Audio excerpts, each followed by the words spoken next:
Okay. Hello, Laury-Anne and Martin. It's really nice to have you here.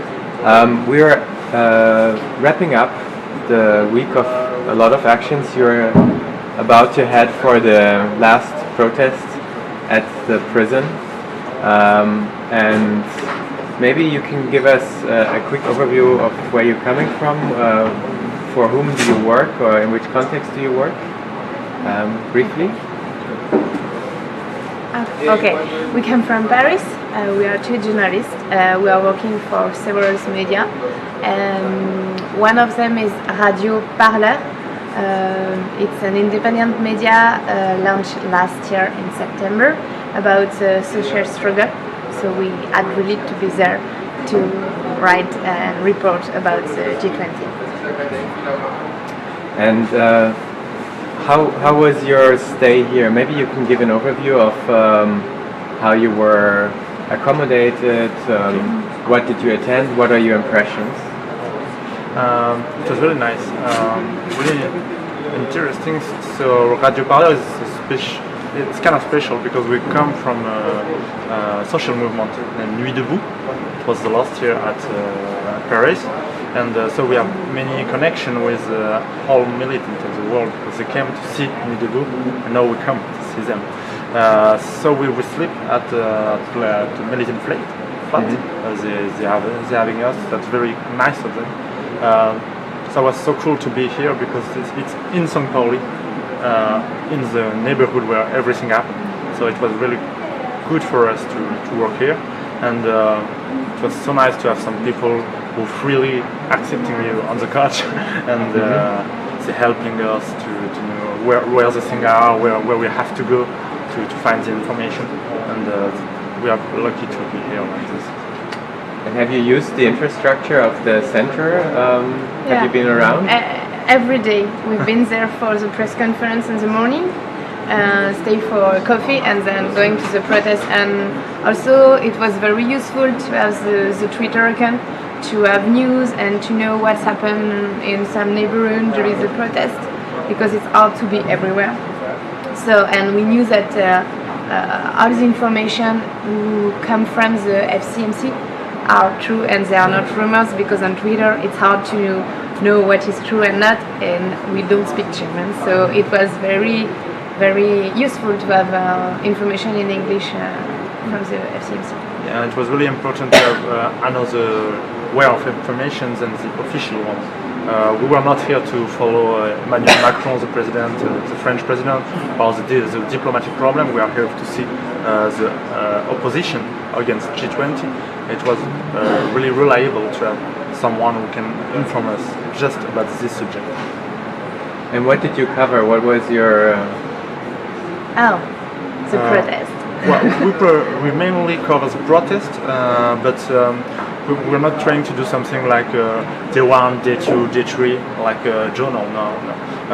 Radio Parleur is a radio. It's something with sound mainly. So I chose to do one day. We chose to do as a citizen of Hamburg. How they live this G20, and they were not so happy to have the G20. And after that, we do the people from outside. They come for the G20, the protester. What is the day with the protester? We follow them, and we had something more. We had an interview with Vandana Shiva, as Professor Vandana Shiva, and it was really interesting to have some people are like her.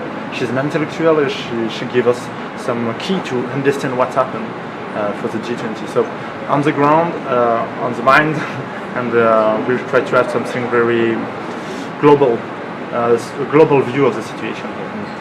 I would like to add that we are an independent media, but we didn't want to make riot porn, because when we start a media, it's easier to get a big audience with taking picture about the violence and people get hurt and going on the barricade near the Rote Flora. We really want to make an overview of how people going to protest, and also like we live in a flat with two women, and they are against the G20, but they didn't want to get outside on the violent protest. They only only participate on non-violent protests like yesterday. So it's important to try to not going just on the violent way, to have more people who tweet you and read your article. And did you hear about the rumors that yesterday with the controls and the day before French citizens were particularly targeted? Did you hear about that? We heard the rumor that foreign citizens, not not German citizens, were a target. And if the country, if the police, you talk about the police, if the police control you, you can be expelled from the country. But we didn't verify this rumor. But just a rumor. But by the militants that we know, there were no problem. So. And how do you relate these events to? I mean, you had. I guess this was the thing that people looked at the most as an event before the G20, the Nuit debout. Do you see any relations? Do you see differences? I begin? Yeah. Everyone? Okay, start. So you can think about it. I think there is some relation, but this is the boss. There is some relation, but that's very different. Nuit debout was something spontaneous. It's happened. It was almost a surprise for us. It was really a surprise for us. And when we come the first time at Nuit debout, we were not journalists. We were just living in the neighborhood. So what happened? We come. So it was really interesting to see those people to melt down and to talk to each other. And after that, this is where it's kind of the same of G20. There is so much people from all over the world who come to Nuit debout, say, what happened? We want to talk to people.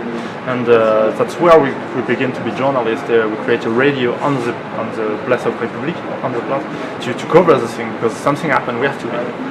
G20 is different because this is something like almost a tradition.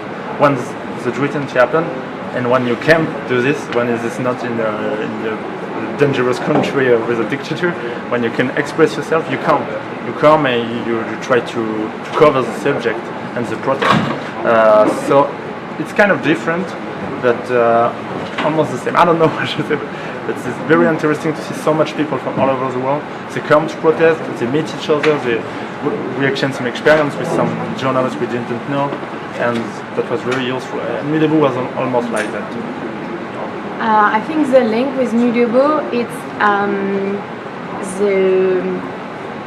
the ask for freedom. I mean, Nuit debout, it was created against a law and his word, against capitalism, against liberalism. And people really wanted to express themselves. They come to the Place de la République, which is a central place in Paris, was occupied during 2-3 months, depending. So people, they want to express themselves and they want to make links and they want to show that another world is possible. And that is the link with the G20. People want to express themselves against the liberalism, the capitalism, and they also make links with activists from all over the world, and they can think about alternative, about the future. So for me that was the main similarities. Final question, what will you take back to, if you go back to Paris, what will you do with your impressions, and how will you link it to the local communities? The impression, the first thing is a lot of energy. Personally, I come back to Paris with a lot of energy, a lot of motivation to continue the work we do, to do an alternative media, to give an alternative information. That's very nice to see that we're not alone. There is so much people who are trying to give something else than the mainstream media. So that's the first thing. The other thing is a lot of memories.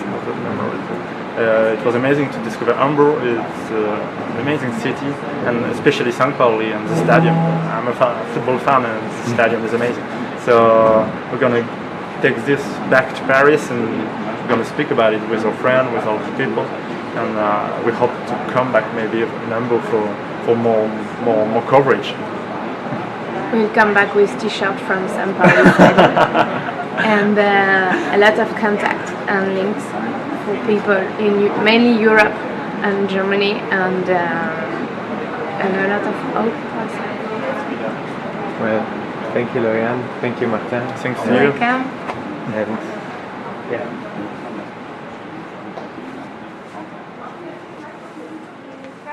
Was right? Ich drücke jetzt wieder.